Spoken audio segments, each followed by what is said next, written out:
and a warm welcome to today's event, Competition Policy in Europe after COVID-19.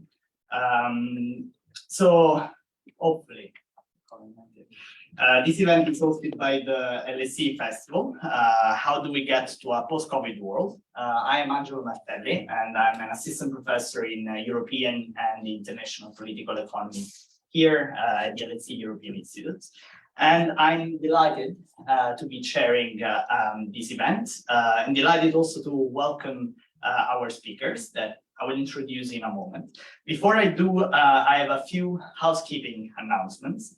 So for those Twitter users in the audience, both here and online, the hashtag for today's event is #LSE Festival. The event is being recorded and will hopefully be made into a podcast subject to no technical difficulties. Our event will consist of presentations from our speakers.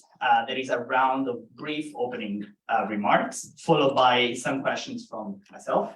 And of course, that's the spirit of the LSE Festival, but of any LSE event. The floor will then be open to questions from the audience.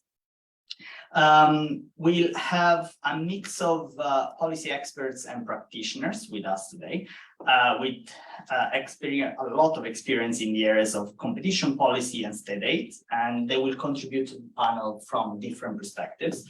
I will spare you a lengthy introduction, so I will just say that the way we put together the panel was intended a bit to understand the past, present, and future of competition policy in Europe. And I think the experts, our speakers, will basically be trying to cover these big topic, big theme, from their different perspectives, from the different expertise. Let me therefore now introduce our speakers. The one that is here with me, next to me in person, is Natura Gracia.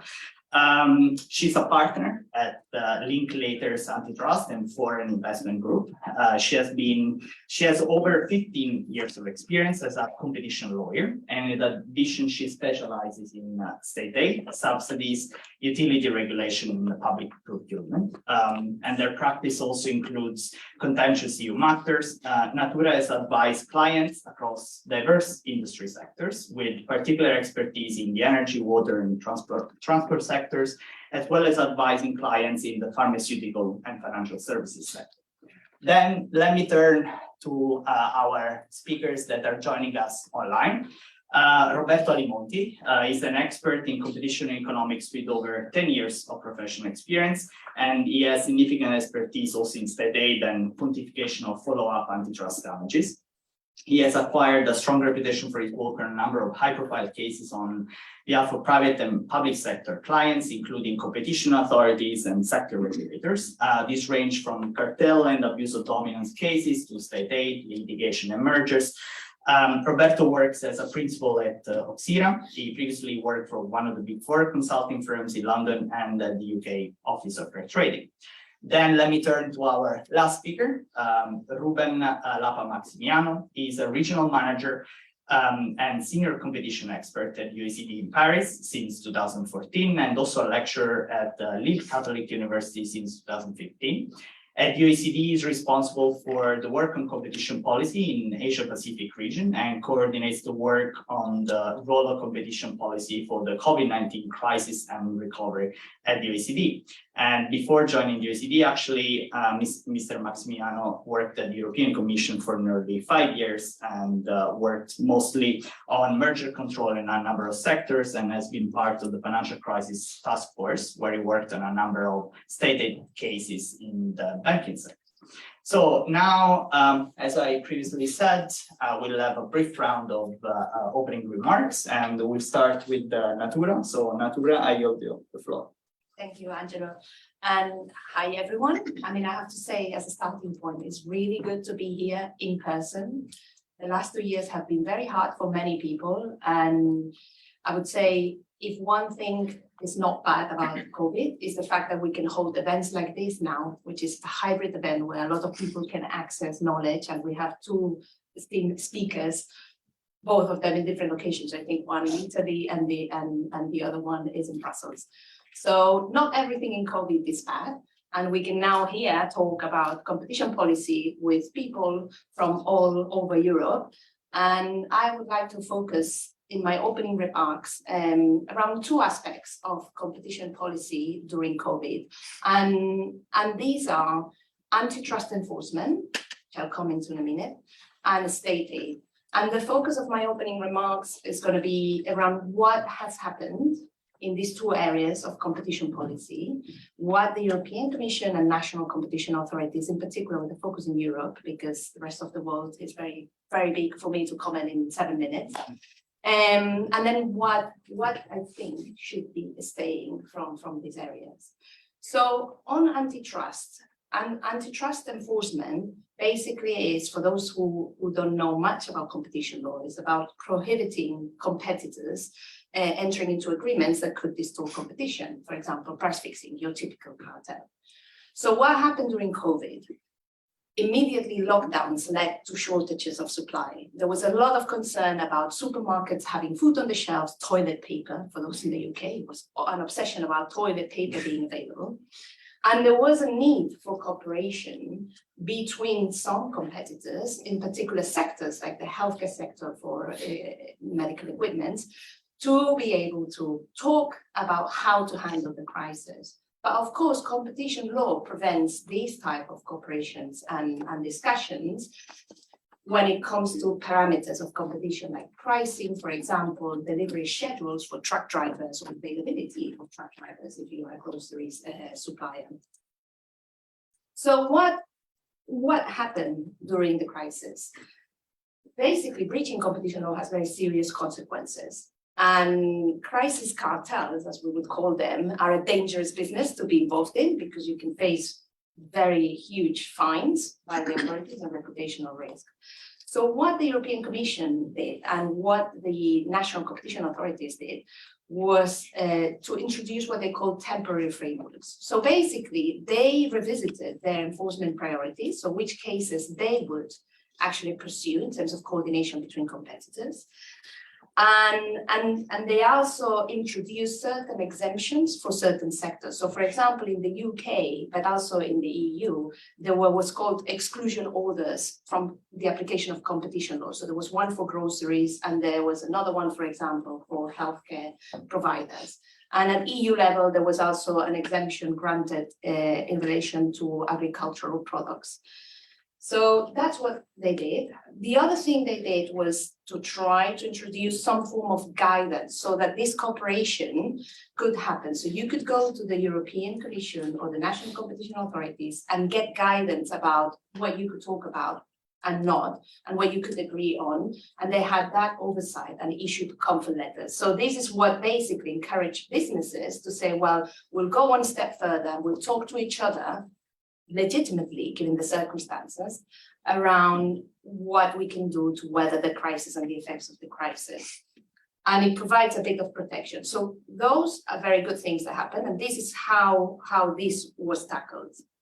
Now, what I think should stay for the future is very interesting because competition law enforcement has always been about ensuring and promoting there is competition, economic efficiency, and an efficient allocation of resources. Okay, that's why you don't want people to come together into a room and start coordinating, because that's not the most economic efficient outcome. But during the pandemic, other objectives that are not purely economic needed to be taken into account.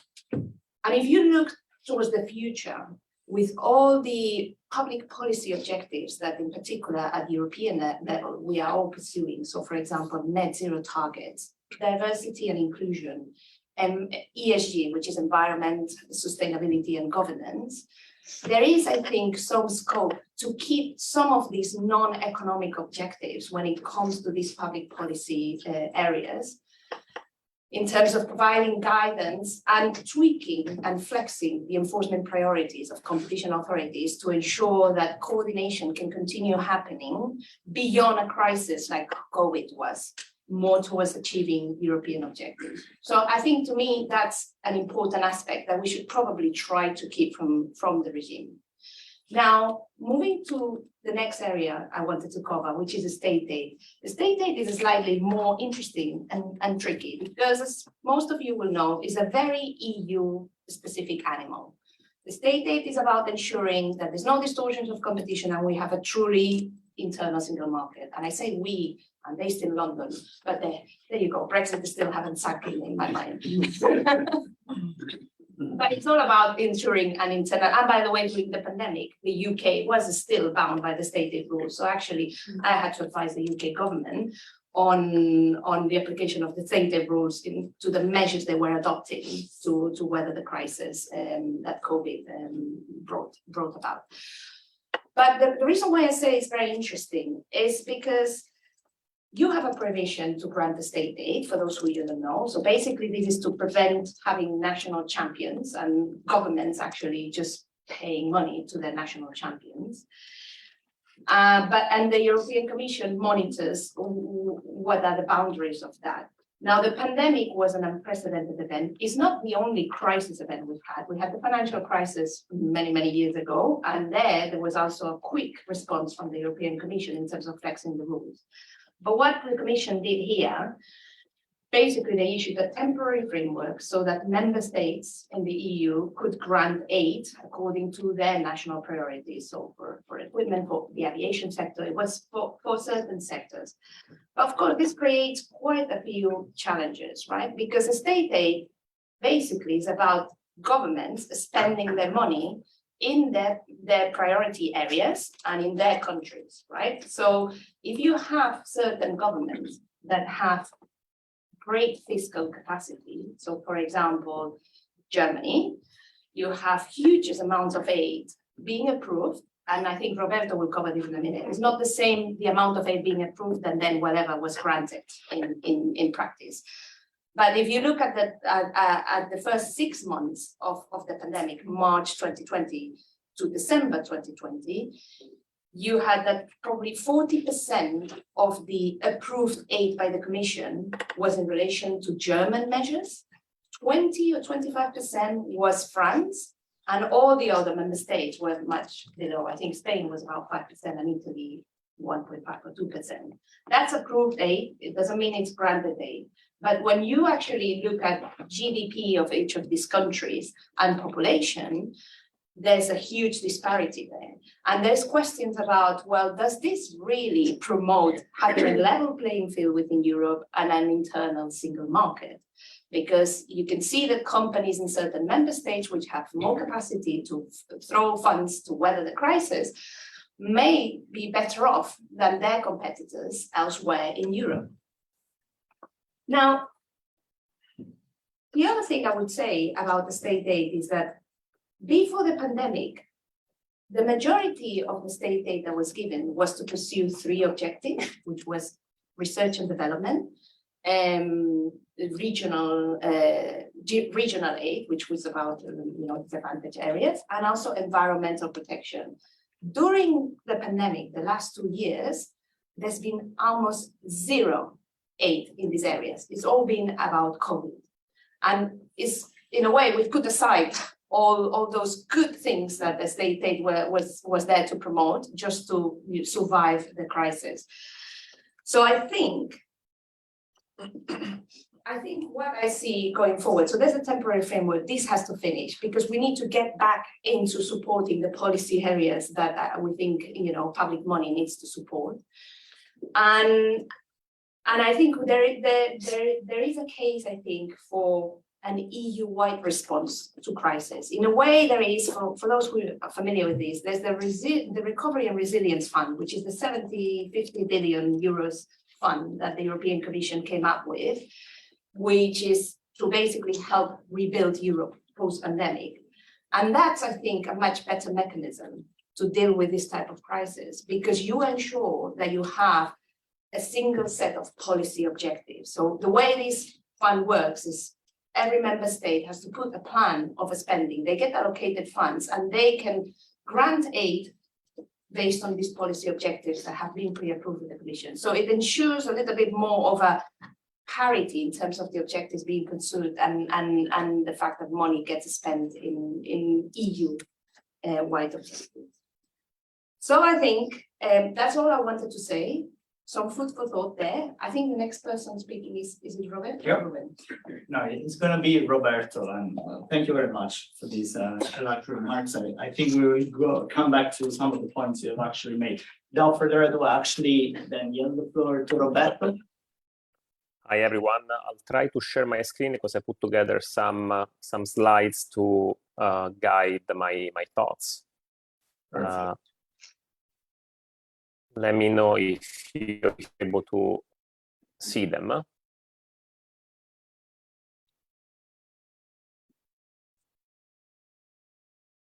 Does it work? Yeah. Fantastic. All right.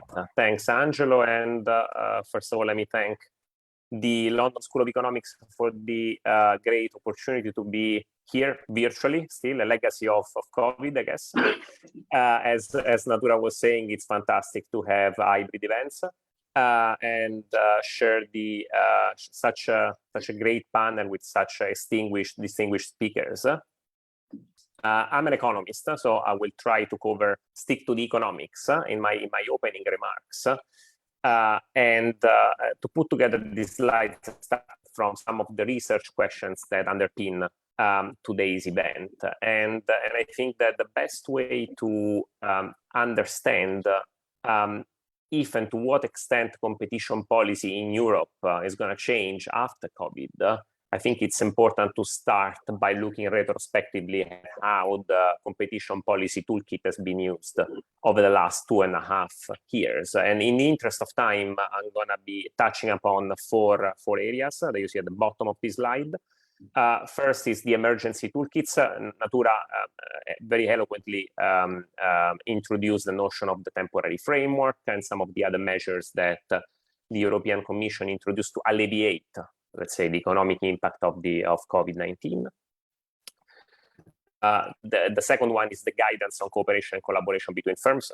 Natura also mentioned this tool that the competition authorities, national and supranational, used to resolve short-term market failures. And then the other two areas are first the monitoring and intervention exercise that competition authorities and national authorities in general have done in the area of price increases.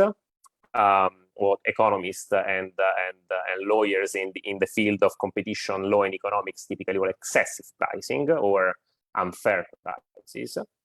And then finally, I will be spending just a few minutes on some thoughts on merger control.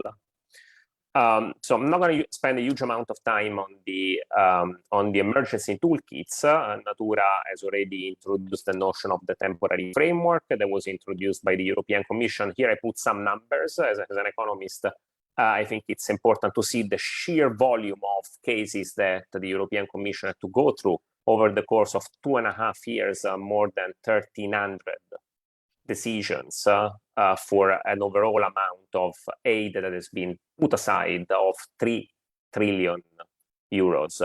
That doesn't mean that the entire pot of money was actually used, and there is also this recent trend whereby some of the money that was allocated to COVID is now shifted towards the support that is provided by companies to navigate the ongoing crisis in Ukraine.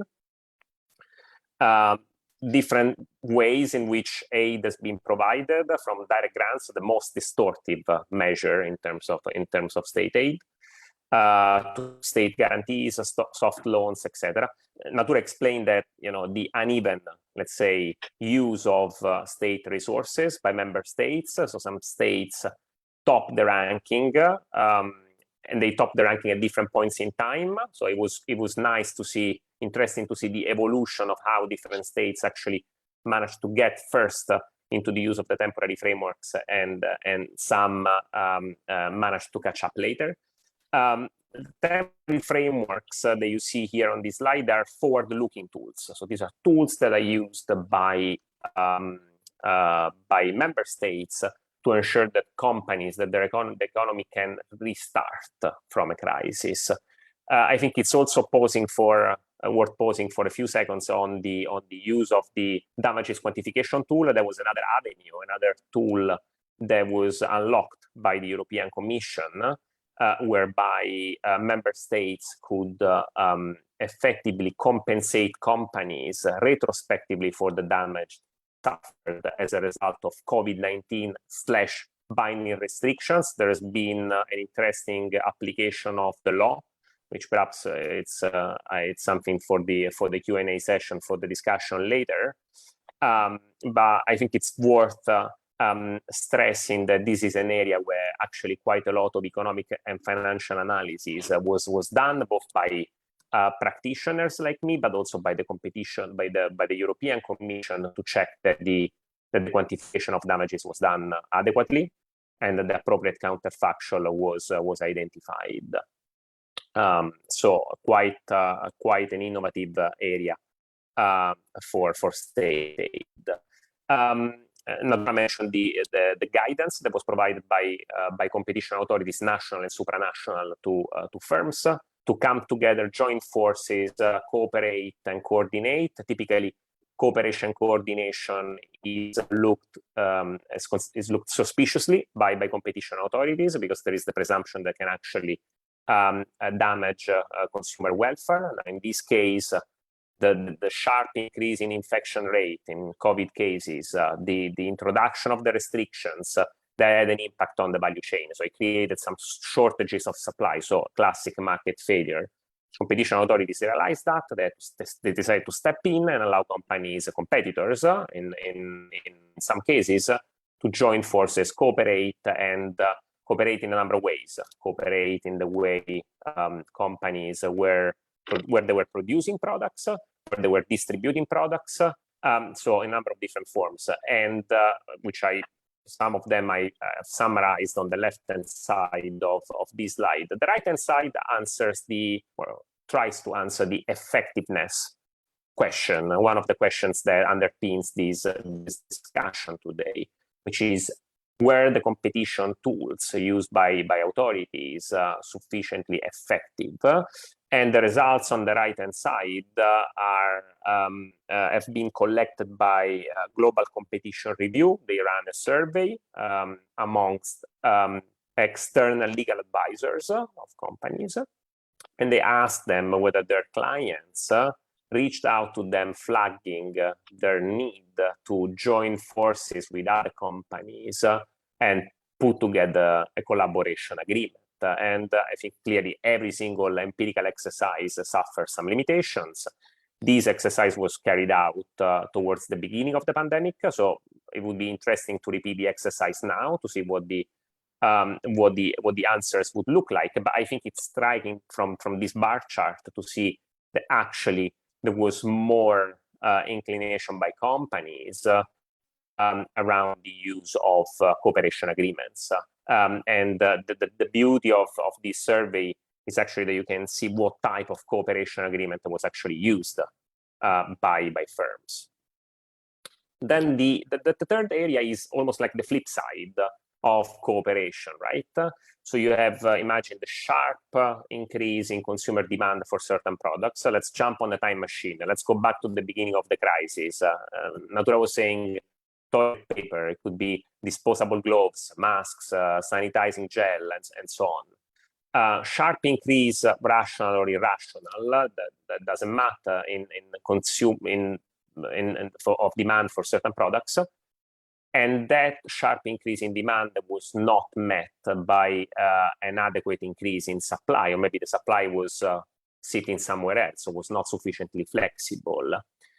These could create opportunities for companies to raise prices, and this was irrespective of their dominance in a given market, which is typically what competition authorities need to demonstrate in order to go after companies for so-called excessive pricing.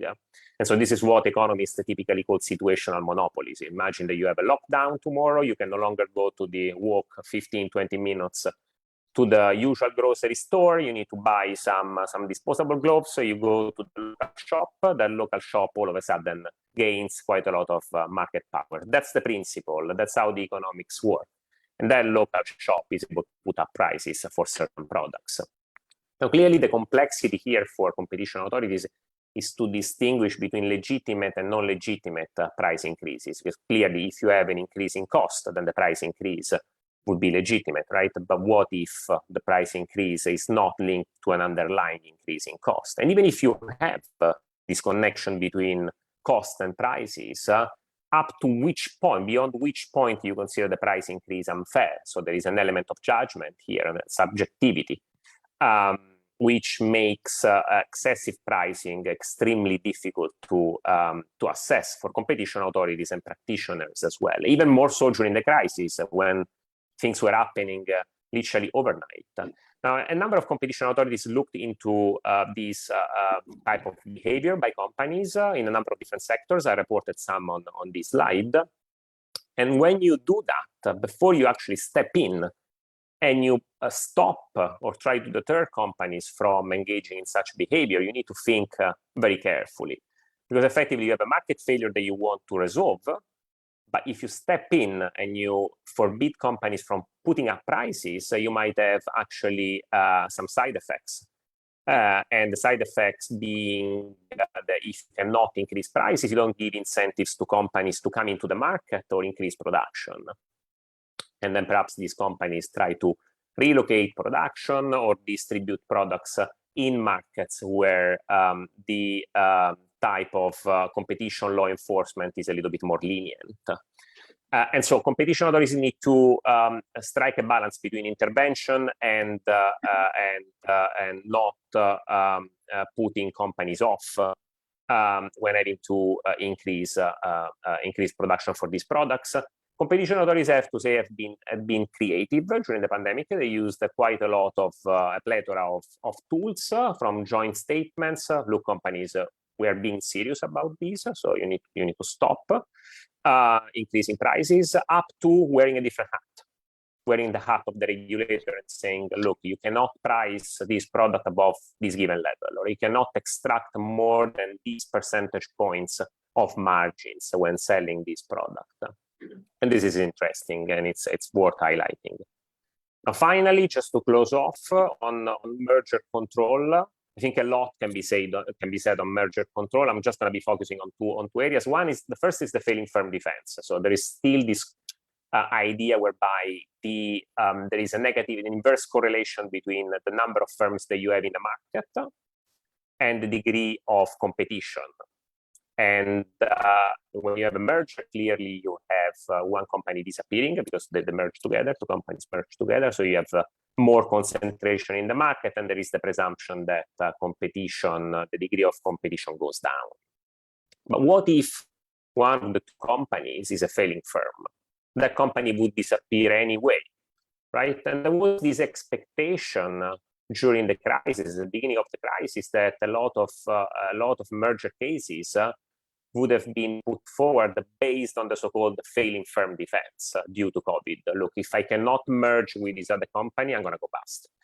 And nothing is going to change because inevitably I'm going to go out of the market, and the factual and the counterfactual would be identical. So you competition authority should clear the merger. Now, in reality, that wave of failing firm defense cases did not materialize. And one question is actually, did that not happen because of the wave of state aid support that I talked about just a couple of slides earlier? Perhaps. There have been a few cases indeed where the failing firm defense based on COVID was taken into consideration by competition authorities in one way or another, or by governments. I've reported a few examples here. The possible NXIB in Italy is a little bit of a peculiar case because actually that was taken into consideration by the government as opposed to by the legislator, as opposed to the competition authority. And there have been cases where actually the failing firm defense based on COVID was not accepted. And curiously, when the deal collapsed, then the merging parties received state support from governments, which actually makes me think whether merger control and state aid rules should be more interconnected. Final point before I shut up is remedies. There was also the expectation that on a number of cases, companies may want to renegotiate remedies with competition authorities, or remedies that they put forward proactively to allow the competition authority to clear the merger. Clearly, the market conditions change. Some markets might have disappeared. The degree of competition might now be different. So those remedies are no longer needed. So competition authorities, let's rediscuss. And that's another area where practitioners were expecting some degree of movement, of discussion with the competition authorities. In reality, I've done a little bit of digging. I found two cases, one in Austria, one at the European Commission level, of the first temporary and the second one sort of partial waiver of commitments, but nothing more than this. I'm sure that there must have been discussions between competition authorities and merging parties to delay the implementation of remedies. These do not necessarily lead, as far as I understand, to a new decision. But this is another area where merger control perhaps was expected to change during the pandemic, but in reality, nothing major happened. And in the interest of time, I think I'm gonna pause here. Thanks. Perfect. Thank you, Roberto. Thank you very much. Very interesting insights. I'll move very fast to Ruben, so that we can begin in the interest of time with the opening remarks. Can you hear me? Yeah. Yeah. Okay, excellent. Thank you, Angelo, and the LSE, of course, for the invitation. And it's a great pleasure to be here and to share this panel with you and Natura and Roberto. It's actually excellent to have a discussion for a general audience on competition policy, because contrary to what many people think, it's actually not rocket science. And what happens is that often the community is rather closed in on itself. So I'm going to be a little bit provocative, and maybe it's a good thing that I'm on Zoom, because I'm going to disagree with Natura in a couple of points, and with Roberto as well. So it's probably a good thing that I'm at arm's length, let's say. I mean, what my main message, what my main thrust of what I'm going to say, I used to be an enforcer, now I'm a policymaker, right? So I've got some slightly different viewpoints. Also because in the middle of the crisis, and maybe I can call what I'm going to say in these initial remarks as sort of reflections from the crisis. If I was going to write a book, if anyone wanted to read it, that was what I would call it. Because during the crisis, you know, when I was coordinating the COVID-19 task force here at the OECD, I had to have many discussions online with all sorts of different policy areas that were wanting to intervene at the OECD level and governmental level. And I realized from that actually competition policy can and should be a more important component of economic policy than it has been. And you know, I have 3 points to make in these remarks, but that really is my main message, that competition policy can and should be mainstreamed into economic policy making in another way, to a greater extent. And to do that, I'm going to zoom out into a policy space and then zoom back into the more enforcement space. And so why is it that I think that it should be mainstream? Well, first point is that competition policy is actually a wider policy than just enforcement and antitrust, which is what commonly we associate with competition policy.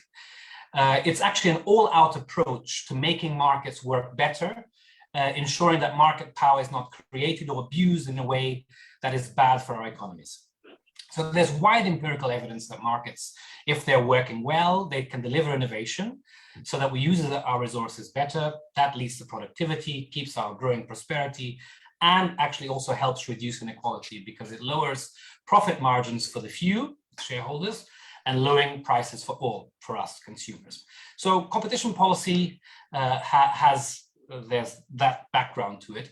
It's also about making smarter legislation that takes into account not only the interests of those companies that are already there, but those companies that want to come into the market with better solutions to our problems and to our desires. So in a way, competition authorities are the protectors of the market process.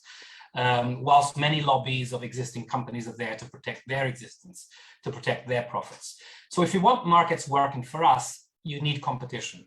Not just many competitors, but the possibility that new entrants are coming in with those new solutions, keeping existing players on their toes and ensuring that they're improving their products and finding innovative new green ways of doing things. And I'm talking about new green ways because that's going to be a big part of what I'm going to say, not immediately, but in a significant chunk coming next. So as I see it from these reflections, competition policy can sit at the apex between state interventions via regulations, subsidies, taxes, and on the one hand, and markets. That's where competition policy can sit. So I promised I was going to zoom in, so I'm going to do that now, and then I'm going to zoom back out again. So the second point I want to make is from the lessons from COVID-19 pandemic. Some of them have been mentioned already by Natura and also by Roberto. I'm going to have a slightly different take. This is where I would probably move slightly away from Natura if I was sitting there, in case she got a little bit pissed. Was that you know, I think that this was all about, not about, you mentioned flexibility, Natura. I would argue that it was not flexibility, it was consideration of the factual circumstances, economic factual circumstances that existed. And that's what competition authorities and competition law and policy can do. Perhaps it hasn't done as much as it could do, but it should do, and it can do, because it's about market failures in the instance that you explained. By that, I mean, you know, features of the market that the market is not delivering as efficiently as a normally functioning market would mean. And it means that if competition enforcement does not take full account of those market failures, it can actually do wrong and not do right. It can have a counterproductive effect. And that's why the competition analysis in concrete cases should always begin by understanding the circumstances. And that will include a question. Are there any significant market failures that are affecting the relationship between supply and demand? And competition authorities, in my view, and that's where we start concurring again, Natura and Roberto, did a great job in considering the short-term supply and demand shocks during COVID and allowing, for instance, cooperation agreements as they were actually more efficient, not because they were flexibilizing the rules, but because they were actually more efficient than firms that would act on their own in the competition during the circumstances of the pandemic. Okay, the second lesson from the pandemic is about what efficiency actually means, and it's linked to the first point. So I think here what we've had is a clarification that efficiency in the competition framework is not about short-term efficiencies, but it's really about the long-term dynamic perspective of efficiencies. This means being open to look at the impact on choice, on innovation, and quality, as much as we look at changes in price. And this is particularly important, and I mentioned the green transition, this is where I start talking about it. This is particularly important in the context of the great green transition. Hopefully, the great green transition, I would add. Because whilst authorities have been right to focus to date mostly on price effects, which are more measurable and align often, and can therefore act as proxies for long-term effects, this proxy mechanism breaks down when you're looking at environmental impacts, which often unfold over an extended period, frequently putting short-run price effects at odds with the long-term goals of consumer welfare that competition policy exists to protect, not for the short term, but for the long term, efficiency for the long term. This shift can be characterized, and many have already mentioned this, I'm not making this up, as a move from a sort of a price-centric to an innovation-centric competition. And in particular, I'm not saying that we should use that for every sort of market, but it makes sense for me in markets like energy, like transport, like steel, cement, sectors where there's a significant carbon footprint and where you need to take this more long-term view. So, and here I need to explain a little bit about competition and how it promotes innovation, because it promotes innovation for several reasons. First, more firms doing research and development increases the likelihood that at least one of them is going to have a successful innovation. Second, that in a more competitive market, there's more incentives to innovate, as they can therefore steal more sales from their competitors. And thirdly, when you have monopoly power, you actually have a disincentive to create innovations if they cannibalize profits from your existing products. And also it actually creates a switching cost as well, because if you're having to do new products, you have to change your methodologies and your ways of doing things. So what we see is that a lot of disruptive innovations are coming from new entrants, which is links to what I said about the fact that competition authorities should be there protecting new entry. And the example from the COVID-19 crisis is the mRNA vaccines, for instance. And I believe that our traditional analytical framework of consumer welfare is, I would put that word, flexible enough to accommodate for looking at these more long-term effects. Let me just finish with, I realize I'm 9 minutes already, so 2 minutes above my time frame. I need 2 more minutes if you allow me. And you could do one, that would be great, thanks. Okay, I'll try and do that. So the third point I want to make relates to industrial policy for green innovation and the role for competition policy. Normally you think of industrial policy and competition as inimical. They don't go well together. When in fact, from my reflections, I think they're actually complementary.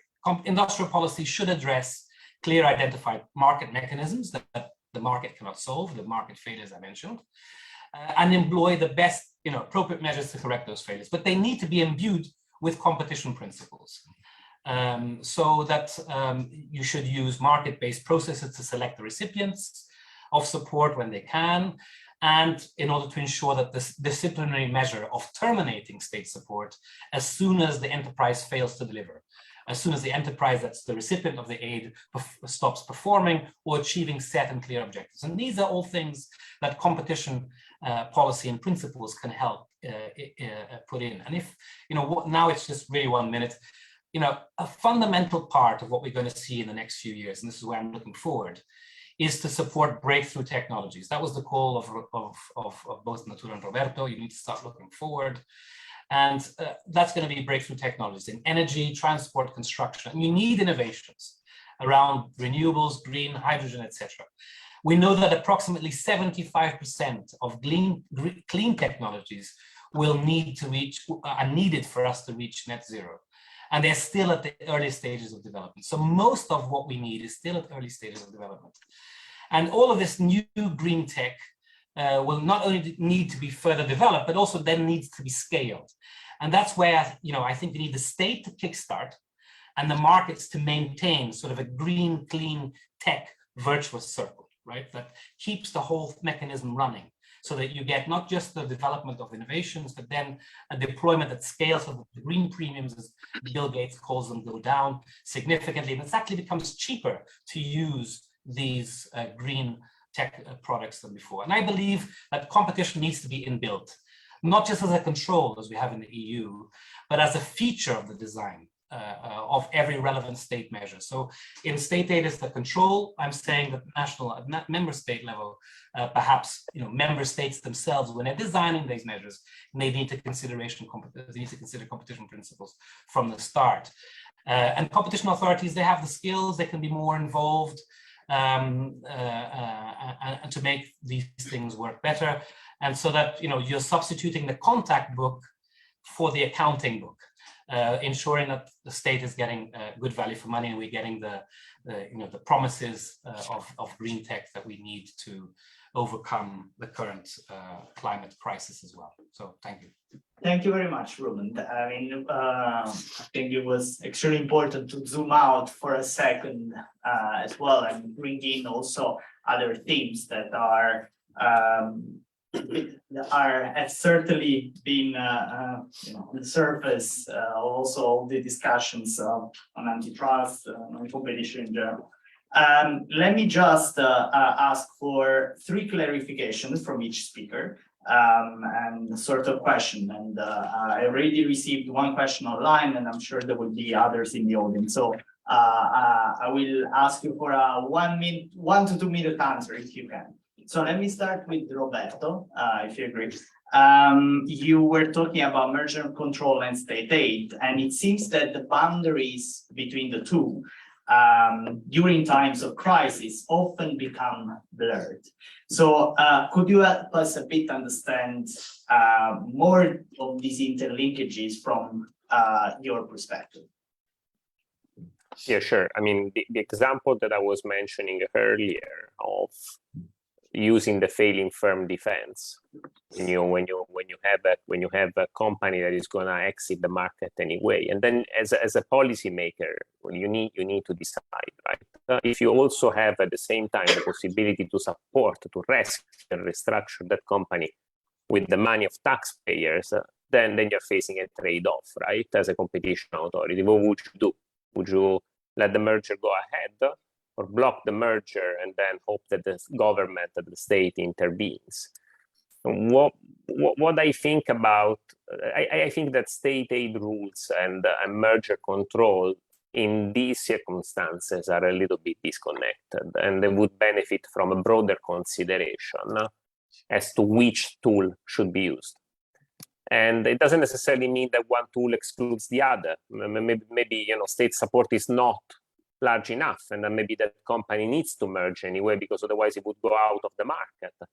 But then I think ultimately, as an economist, I think the interesting exercise would be to run a trade-off, a cost-benefit analysis between the two tools. Which one do you want to use? Well, that needs to be driven by evidence in a sense, and also consideration around welfare.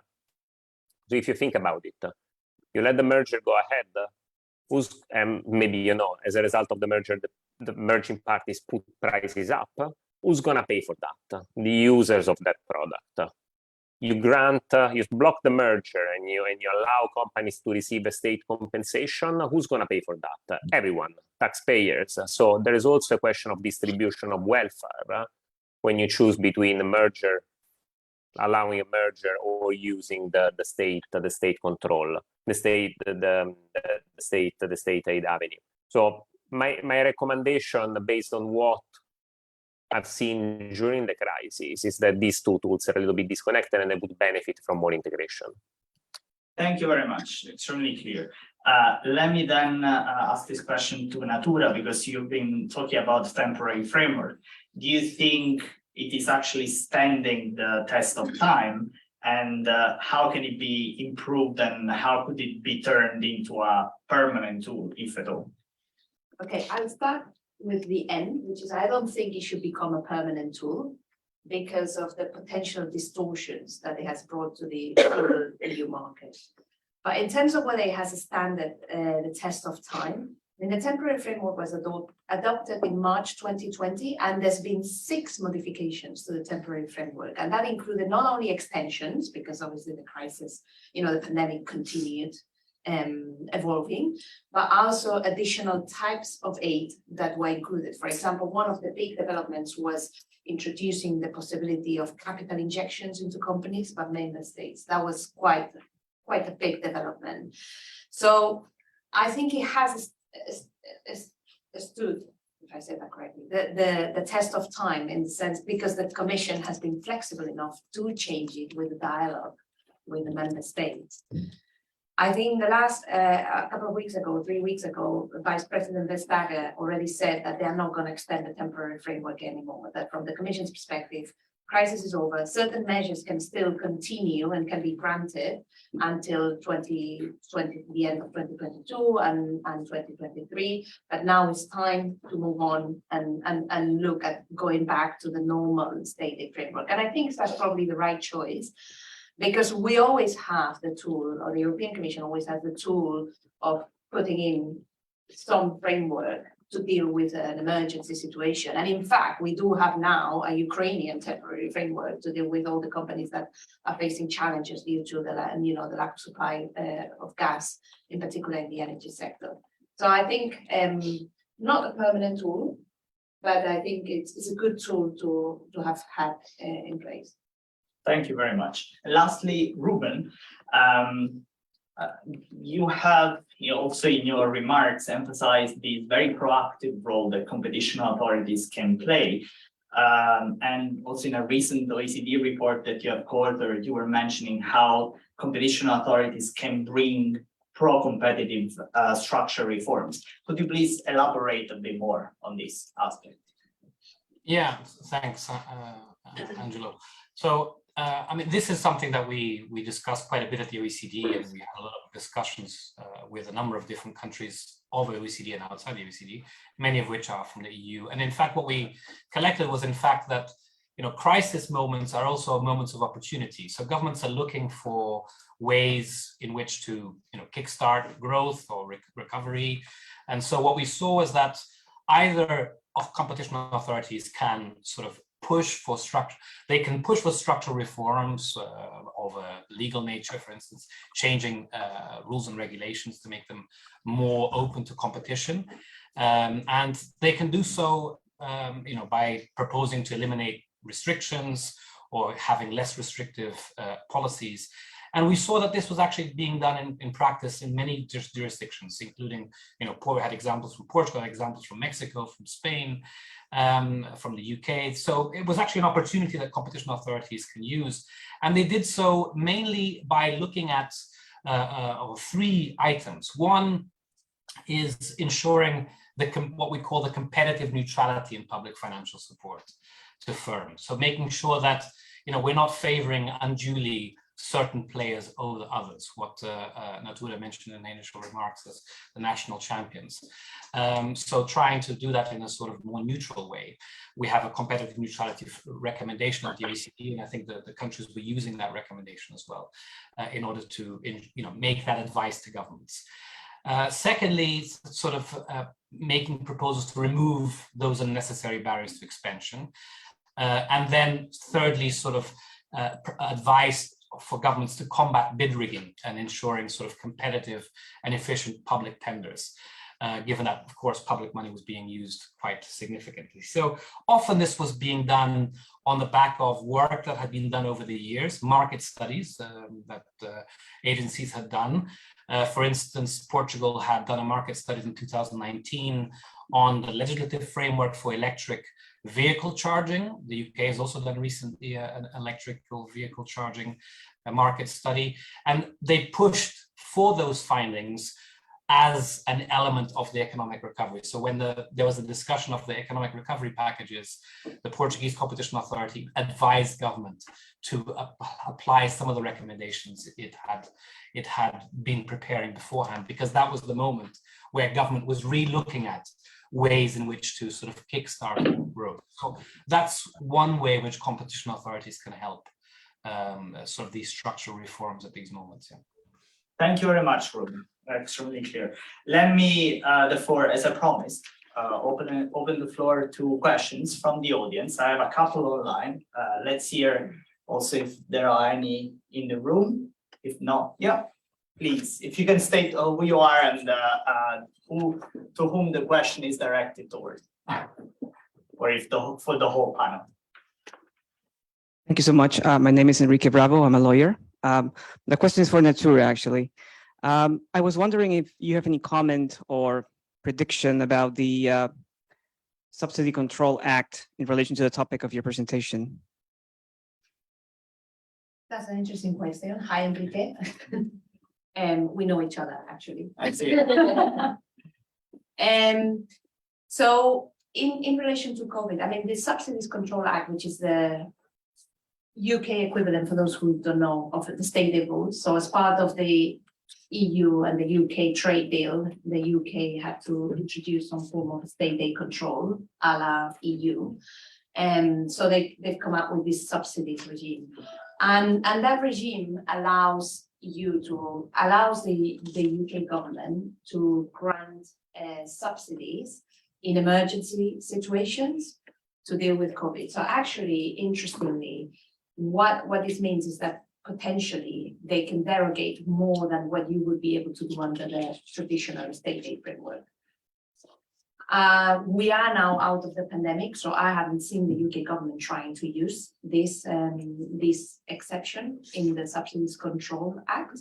But if there was to be another crisis like the Ukrainian crisis that is coming, it's possible that the UK government will try to use that, and that potentially will put it outside the scope of whatever it has agreed with the European Union in terms of subsidies control.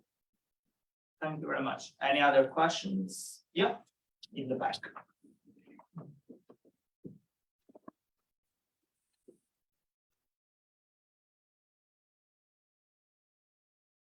Hi, my name is James. I'm a student at the LSE. I have a question about the EU's competition policies on targeted at the digital industry in particular.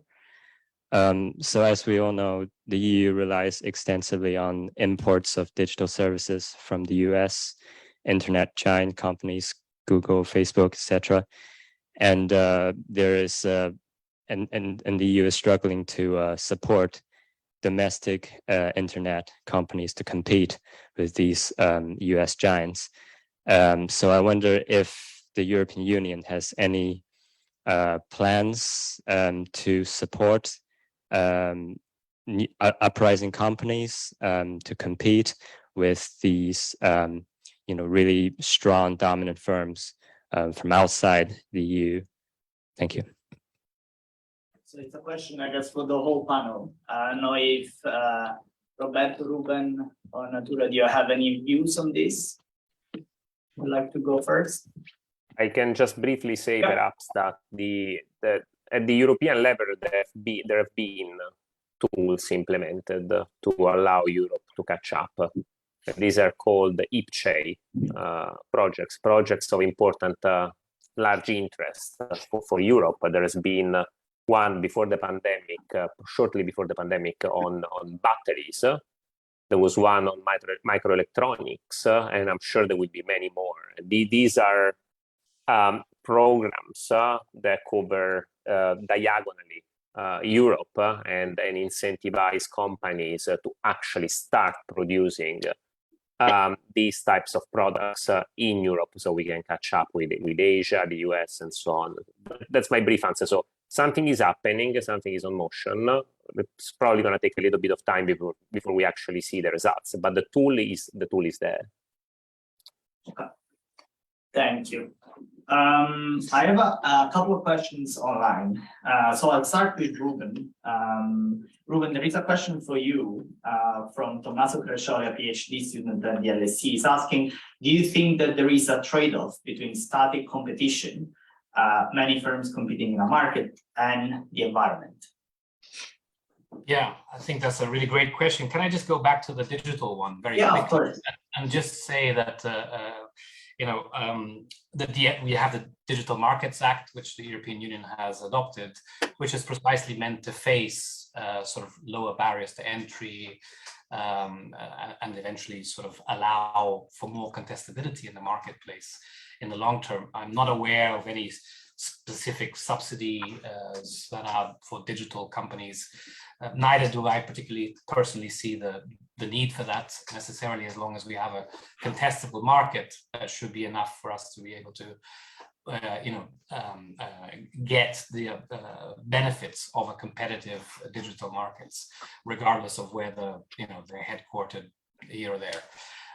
So going to Tommaso's question, I think it's a very interesting question on the static competition.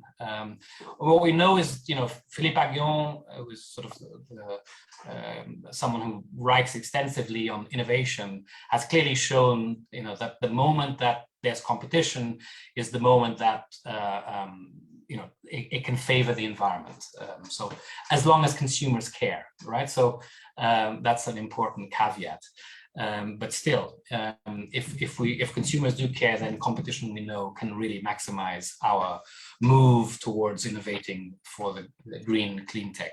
Now, having said that, on the static competition issue, and it comes back a little bit to what Natura and I was saying about either flexibility or market failures, whatever you want to call it, which is this idea that in certain instances, they're actually what we call first mover disadvantage situations. So situations where a company will not invest in green because it's fearful that it might be undercut by rivals. and consumers are switching to competitors that offer cheaper but more polluting options than them. The critical example that we're seeing now as well is the cement issue, where there's a very significant environmental footprint coming from cement. I didn't know about this a few months ago, but I've been looking at this quite a bit. And it's really there's a number of producers that are willing to invest in recapturing technologies for their emissions to differentiate their products. But this, would increase prices by up around, 140%. So, how much do intermediary customers care about being sustainable when they're actually, sort of fighting to survive on thin margins? So we can envisage here that cooperation between competitors may eventually be needed to bring the greener cement and the connected technologies to the market and make it reach scale. So this is a situation where I can imagine, perhaps sort of taking into account that there's this first move disadvantage by competition authorities will allow them to make, I wouldn't call it that trade-off, but make the right decision about whether, in fact, a particular cooperation that might be before it should or not be considered acceptable under the competition rules. Thank you very much. Unfortunately, time is up, so I won't be in a way monopolizing my role as chair further, and I also know that you all have other commitments, so I'm sure the speakers and Natura not right after the event, but also Roberto and Ruben will be available also by email if there are further questions. I know that we have a question still online from Fola Viniero at PhD Cambridge, which won't be answered unfortunately, but you can approach the speakers individually after the event. It's been a great pleasure, I guess, both for me and I hope for you to listen to our speakers today. Thank you very much, Natura, Roberto, and Ruben, for accepting our invitation to take part in this event and for the excellent discussion. And thank you all in the audience, both here and online, for participating, for listening in. Thank you very much.